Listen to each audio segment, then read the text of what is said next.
हाम्रो यात्राको थर्ड दिन चाहिँ एकदम विशेष रहेको थियो। भिडियो लामो भए पनि लास्टसम्म हेरिदिनु होला। सबै चिज सबै ठाउँको दर्शन गराउने छु। हरि बोल। Hello everyone, Hare Krishna, welcome to my mini vlog. I hope सबैजना सन्चै हुनुहुन्छ होला। म पनि एकदम ठिक छु। हाम्रो तेस्रो दिनको सुरुवात चाहिँ मङ्गल आरतीबाट सुरु भएको थियो। हामी बिहान 4 बजे मङ्गल आरती गएर त्यसपछि चाहिँ हामी मङ्गल आरती भ्याएर चाहिँ हामी वृन्दावन परिक्रमामा हिँडेको थियौँ। वृन्दावन परिक्रमा गर्ने क्रममा चाहिँ महाराजसँग भेट भएको थियो। हामी महाराजसँगै नै परिक्रमामा हिँडेको थियौँ। हामी चाहिँ यमुनाको तट हुँदै परिक्रमा गरिरहेको थियौँ। हेर्न सक्नुहुन्छ यमुना नदीको पनि हजुरले दर्शन गर्न सक्नुहुन्छ। त्यसपछि चाहिँ हामी दुई भाइ बहिनी घुमेको थियौँ, हराएको थियौँ। त्यहीँ हामी दुईवटा एक्लै हिँडिरहेको थियौँ, अगाडि डन भनेर। अनि हामी हराएको थियौँ। अनि फेरि हामी दुगुरी गइरहेको थियौँ।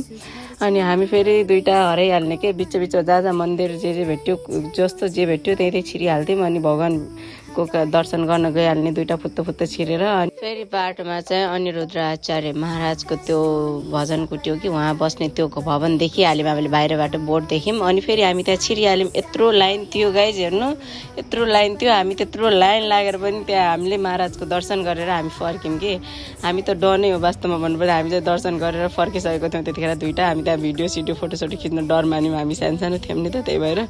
अनि यस्तो रमाइलो यति खुसी भएको थियो नि त। हामीले भिडियोमा मात्रै, युट्युबहरू मोबाइल रिल्सहरूमा मात्रै देखेको थियौँ नि त उहाँलाई। अनि हामी चाहिँ उहाँलाई साक्षात् भेटेर आउँदा त्यस्तो खुसी भएको थियौँ, हरिबोल। अनि फेरि फर्किँदाखेरि बाटोमा हाम्रो टिमको एउटा पर्वजी हुनुहुन्थ्यो। अनि हामी फेरि खरो उठेको थियो कि हामी हराई कहाँ दुगुरी खरो उठेको थियो। ठ्याक्क हामीलाई लस्सी खुवाउनु भयो कि।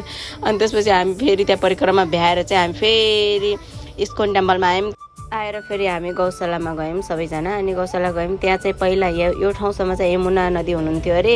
अनि यहाँ चाहिँ भगवान् कृष्णले चाहिँ गौचरण गराएर गौमाताहरूलाई चाहिँ अनि यमुनामा पानी पिलाउन ल्याउनुहुन्थ्यो अरे। अनि अहिले चाहिँ यमुना सुकिसक्नु भएको छ। त्यसपछि चाहिँ अनि त्यो दिन चाहिँ महाराज हिज होलनेस राधा गोविन्द गोस्वामी महाराजको व्यासपूजा रहेको थियो। अनि हामी चाहिँ त्यहाँ गयौँ। अनि त्यसपछि त्यहाँ बसेर ग्लोरिफिकेसन सुनेर प्रसाद लगेर हामी चाहिँ फेरि मथुराको लागि निस्क्यौँ। मथुरामा चाहिँ किन भन्दाखेरि अहिले भिडियो हेर्दै जानु थाहा हुन्छ, हामी चाहिँ दुईवटा रिक्सा रिजर्भ गरेर गइरहेको थियौँ मथुरामा चाहिँ। एकदम रमाइ एकदम एक्साइटेड। फर्स्ट टाइम हामीले त्यो चिज एटेन्ड गरिरहेको थियौँ। त्यो के हो भन्दाखेरि जगन्नाथ रथ यात्रा, हरि बोल। फर्स्ट टाइम कि हामी यति लक्की हाई। अनि फर्स्ट टाइम वृन्दावन गएको, फर्स्ट टाइम नै यस्तो राम्रो अपर्च्युनिटी हामीले पायौँ।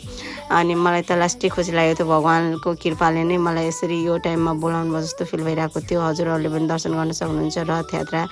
हामीले रथ यात्रा गरेर चाहिँ हामी घर पुगेर फेरि एकछिन रेस्ट गरेर चाहिँ हामी फेरि प्रेम मन्दिरमा जानलाई गइरहेको थियो बाटोमा चाहिँ। अनि यत्रो भिडहरू पनि थियो। अनि फेरि मोबाइलले धेरै फोटो भिडियो क्याप्चर गर्न पनि डर लागिरहेको थियो। हामी चाहिँ गेटमा पुगिसकेको थियौँ प्रेम मन्दिरको। त्यहाँ हेर्न सक्नुहुन्छ भिडभाड कस्तो थियो भने चाहिँ मान्छे हराउन डर के। त्यहाँ त लास्टै भिड थियो।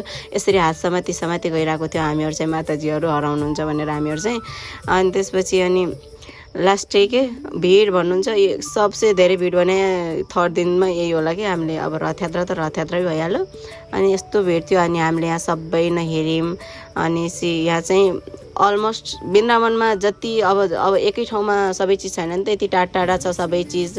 भगवान्को लीलाहरू हेर्नलाई चाहिँ टाढा जानुपर्छ नि त। एउटै ठाउँमा वृन्दावनमै सबै पाइँदैन, कहीँ मथुरा कहीँ कता जानुपर्छ नि त। सबै चिज छरिएर छ नि त। अनि यहाँ यो प्रेम मन्दिरमा आएपछि चाहिँ सबै एउटा म्युजियम टाइपको छ क्या। सबै भगवान्को लीलाहरू A to Z सबै चिजहरू चाहिँ यहाँ बनाएको छ क्या। अनि चाहिँ यस्तो राम्रो। अनि हामी चाहिँ त्यो सबै परिक्रमा गऱ्यौँ, सब नघुम्यौँ। अनि अब घुम्यौँ। अनि हामी फेरि सबै छुट्टिसकेको थियो क्या। प्रभुजीहरू कता भइसक्नु भएको थियो, हामीहरू कता सबै कता भइसकेको थियौँ।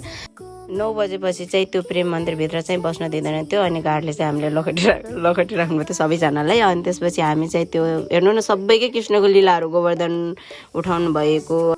हामी चाहिँ त्यो हेर्दाखेरि हेर्नु भिड कस्तो थियो पछाडि। ओ माई गड, हरिबोल, यस्तो खतरा थियो। अनि हामी त्यस्तै अनि हामी चाहिँ घरतिर फर्किन थालिसकेको थियौँ यति हेर्दैन। अनि त्यसपछि त्यहाँ हेर्नु सक्नुहुन्छ फर्किँदाखेरि पनि बाटोमा यति धेरै हेरेर भ्याउँदै थियो। मलाई त अब हामी चाहिँ फेरि हामीसँग टाइम थोरै थियो नि त। हामी 6 दिनको लगेर गएको। अनि 6 दिनमा त अब रात दिन सबै गरेर भ्याउनु थियो हामीलाई जसरी तसरी प्रेम मन्दिरमा। अनि त्यसैले हामी चाहिँ राति गएको थियौँ सब। त्यसैले चाहिँ मैले के क्याप्चर गर्न धेरै पाएको थिएन, भिड पनि त्यस्तै थियो नि त रातिमा। अनि त्यही भएर अनि घर फर्किँदाखेरि लास्टमा हेर्नु न सानो मान्छे हराएर है यसरी रोइराख्नु भयो त्यो मम्मी उहाँलाई खोज्न जाँदा मम्मी हराउने मम्मीलाई खोज्न जाँदा उहाँ हराउने यस्तै भइरहेको थियो अनि बाटोमा आउँदाखेरि चाहिँ यस्तो यस्तो के गरिराख्नु थियो हामी हेऱ्यौँ घर आउँदा हामी पनि हराएको थियौँ हराउँदा घर पुग्दा अनि प्रभुजीले चाहिँ हामीलाई यस्तो यही झोलनेस राधा गोविन्द गोस्वामी महाराजको प्रसाद ल्याएर आउनुभएको थियो यति भन्दै आजको भिडियो एन्ड गर्छु थ्याङ्क्स फर वाचिङ हरे कृष्ण बाबा